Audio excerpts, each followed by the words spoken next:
আসসালামু আলাইকুম।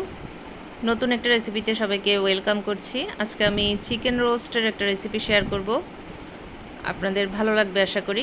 সবার সঙ্গে থাকুন এবং দেখতে থাকুন আমি কিভাবে মজাদার করে এই চিকেন রোস্টটা তৈরি করি। তো শুরুতে চিকেনগুলোকে আমি বড় বড় পিসে কেটে নিয়ে তারপরে এগুলোকে একটু লবণ মাখিয়ে নিচ্ছি। তারপর চুলায় একটা প্যানে তেল গরম বসিয়ে তাতে চিকেনের পিসগুলো দিয়ে দিচ্ছি। এগুলোকে আমি খুব অল্প সময় একটু উল্টে পাল্টে ভেজে নেব। খুব বেশি লালচে করে ভাজবো না, তাহলে আবার রোস্টগুলো ভালো লাগবে না। তো চিকেনগুলোকে একটু উল্টে পাল্টে দিচ্ছি। এভাবে উল্টে পাল্টে সুন্দর মতো আমি চিকেনগুলোকে ভেজে নিয়েছি। দেখুন আমি কিন্তু খুব বেশি কালার আনিনি, হালকা একটু লালচে আকার ধারণ করলে আমি সাথে সাথে চিকেনটা নামিয়ে নিয়েছি। এরপর আমি একটা মশলা তৈরি করে নিচ্ছি। এখানে কিছু পেঁয়াজ বাটা রয়েছে, তার সাথে আমি অ্যাড করে দিলাম কিছু টক দই, 2 টেবিল স্পুন পরিমাণে হবে টক দই, আর পেঁয়াজ বাটা রয়েছে এখানে এক কাপের চেয়ে কিছুটা বেশি। এরপর এখানে অ্যাড করে দিচ্ছি আমি রেডি মিক্স রোস্টের মশলাটা। তো যেহেতু আজকে আমি এখানে 7 পিস রোস্ট তৈরি করব, তো আমি সেই অনুযায়ী সমস্ত মশলাগুলো প্রিপেয়ার করে নেব। তো আমি মশলাগুলো দিয়ে দিচ্ছি একে একে। এই যে দেখুন আমি রাঁধুনি রেডি মিক্স রোস্ট মশলাটা ইউজ করছি। তো আমি মশলাগুলোকে একটু মিশিয়ে নিচ্ছি। এর আগে এতে অ্যাড করে দিচ্ছি কিছু বাদাম বাটা। এখানে কাজু বাদাম বাটা রয়েছে, আপনারা চাইলে অন্য কোনো বাদামও ইউজ করতে পারেন, তবে কাজু বাদামটা দিলে রোস্টের টেস্টটা ভালো আসবে। তো আমি বাদাম বাটাটাও দিয়ে দিলাম। এরপর এগুলোকে একটু মিশিয়ে নেব আমি। এরপর দিয়ে দিচ্ছি আমি টমেটো সস। টমেটো সসটা অবশ্যই দেওয়ার চেষ্টা করবেন রোস্টের মধ্যে, টমেটো সসটা দিলে ভালো লাগবে। 2 টেবিল স্পুন পরিমাণে দিয়ে দিচ্ছি টমেটো সসটাও। তো সবগুলো মশলাকে একটু মিশিয়ে নিচ্ছি শুরুতে, এরপরে আবার আদা রসুন পেস্ট ইউজ করব। তো মশলাগুলোকে আমি মাখিয়ে নিচ্ছি সুন্দর মতো। তো মশলাগুলো মাখিয়ে নেওয়া হয়ে গেছে। এবারে আমি দিয়ে দিচ্ছি আদা এবং রসুন পেস্ট। 7 পিস চিকেনের জন্য যতটুকু মশলার প্রয়োজন সেই অনুযায়ী আমি আসলে মশলাটা তৈরি করে নিচ্ছি। আপনারা আপনাদের পছন্দ মতো মশলার পরিমাণটা কম বেশি করে নিতে পারেন। তো আশা করি এর চেয়ে বেশি কোনো মশলা চিকেন রোস্টের ক্ষেত্রে প্রয়োজন পড়বে না। আমার মশলাগুলো তৈরি করা হয়ে গেছে, এগুলো এক সাইডে রেখে আমি চলে আসছি রান্নায়। তো বড়সড় একটা খোলামেলা প্যানে আমি আজকে রোস্টটা তৈরি করব। অবশ্যই রোস্ট তৈরির ক্ষেত্রে একটু খোলামেলা প্যানটাই নিয়ে নেবেন, এতে রোস্টটা ভালো থাকবে। এই যে আমি আড়ং ঘিটা ইউজ করছি।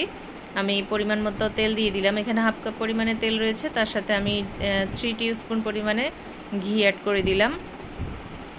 তো শুরুতে আমি একটু পেঁয়াজ বেরেস্তা তৈরি করে নেব। তো এই তেলের মধ্যে আমি দিয়ে দিচ্ছি, এখানে 1 কাপ পরিমাণে পেঁয়াজ রয়েছে, 1 কাপ পেঁয়াজকে আমি বেরেস্তা তৈরি করে নেব। রোস্টের ক্ষেত্রে বেরেস্তাটা অবশ্যই প্রয়োজন পড়বে, তাই শুরুতে বেরেস্তাটা তৈরি করে নিলে পরবর্তীতে আর ঝামেলা হয় না। যে কোনো রান্নার ক্ষেত্রে আগে সমস্ত জিনিসগুলো যদি আমরা একটু প্রিপেয়ার করে নিই, তাহলে রান্নার ক্ষেত্রে আমাদের ঝামেলাটা খুব কম লাগবে। তো আমার বেরেস্তাগুলো তৈরি করা হয়ে গেছে, দেখুন খুব সুন্দর একটা কালার চলে এসছে। ঠিক এই পর্যায়ে আমি বেরেস্তাগুলোকে তুলে নিচ্ছি, আর বেশি হলে পুড়ে যাবে। একটা গোল্ডেন ব্রাউন কালার আসার পরে তুলে নিয়েছি। আর একই তেলে এখন আমি রোস্ট রান্নাটা শুরু করব। তো দিয়ে দিলাম কিছু পেঁয়াজ কুচি এবং কিছু গরম মশলা, গোটা গরম মশলা, যেগুলো অ্যাজ ইউজুয়াল আমরা সবসময় ইউজ করে থাকি, এলাচি, দারচিনি, লং, তেজপাতা। তো সবগুলো একটু সুন্দর করে ভাজা ভাজা করে নিচ্ছি তেলের মধ্যে, গরম মশলা, গোটা গরম মশলা এবং পেঁয়াজগুলো। তো সেগুলো আমার ভাজা ভাজা হয়ে গেছে। এই পর্যায়ে আমি যে মশলাটা রেডি করে রেখেছিলাম সেটা ঢেলে দিলাম।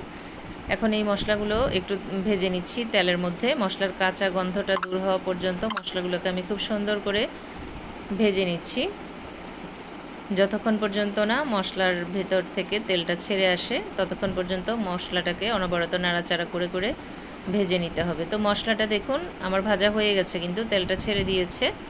এ পর্যায়ে আমি সামান্য পরিমাণে একটু পানি অ্যাড করে দিলাম, যাতে মশলাটা খুব সুন্দর মতো একটু কষানো হয়, কারণ মশলা কষানোর ভিতরেই যে কোনো তরকারির টেস্টটা নির্ভর করে। তো মশলাটাকে অবশ্যই খুব সুন্দর মতো কষিয়ে নিতে হবে। আমার মশলাটা দেখুন খুব সুন্দর করে কষিয়ে নেওয়া হয়ে গেছে। পর্যায়ে আমি চিকেনগুলো অ্যাড করে দিচ্ছি।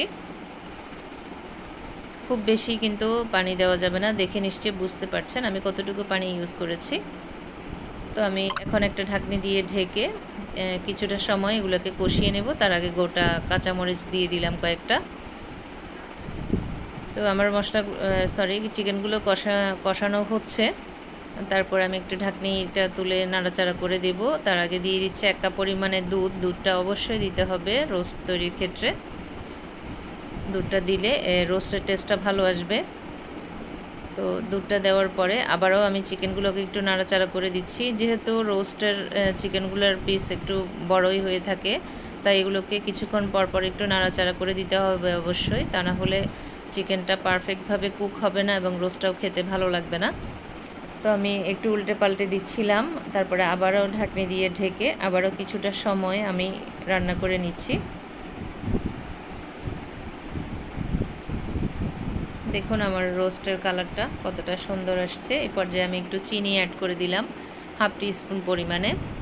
যেহেতু এখানে টক দই, টমেটো সস এগুলো ইউজ করা হয়েছে, চিনিটা দিলে একটু ভালো লাগবে। এরপরে আমি দিয়ে দিচ্ছি খুব সামান্য পরিমাণে গোলাপ জল এবং কেওড়া জল। এই যে দেখিয়ে দিচ্ছি বোতলগুলো। এই গোলাপ জল এবং কেওড়া জলটা ইউজ করলে একটা শাহি শাহি ফ্লেভার আসবে রোস্টের ক্ষেত্রে। তারপরে দিয়ে দিচ্ছি আমি আবারও 2 টিস্পুন পরিমাণে ঘি। তারপর আমি এখানে অ্যাড করে দিচ্ছি পেঁয়াজ বেরেস্তা, ভেজে রাখা পেঁয়াজ বেরেস্তাগুলো আমি এখানে কিছু পরিমাণে অ্যাড করব। এরপরে সার্ভ করার পরে সার্ভিং ট্রেতে আরও কিছু পেঁয়াজ বেরেস্তা অ্যাড করব। এখন চুলার জালটা অফ করে দিয়ে ঢাকনি দিয়ে ঢেকে রেখে তারপরে আপনাদেরকে দেখিয়ে দিচ্ছি কত চমৎকার একটা কালার এসছে রোস্টের। একেবারে পারফেক্ট একটা রোস্ট তৈরি হয়েছে। আশা করছি আপনারা দেখে বুঝতে পারছেন। আর আপনারাও চাইলে এভাবে সুন্দর মতো রোস্ট তৈরি করে খেতে পারেন। অতিথি আপ্যায়নে এর কোনো জুড়ি নেই, দেখতেও জাস্ট অসাম লাগছে। তো আপনারা অবশ্যই আমাকে কমেন্টে জানাবেন আপনাদের কাছে আমার এই চিকেন রোস্টটা কেমন লেগেছে। আল্লাহ হাফেজ, আসসালামু আলাইকুম।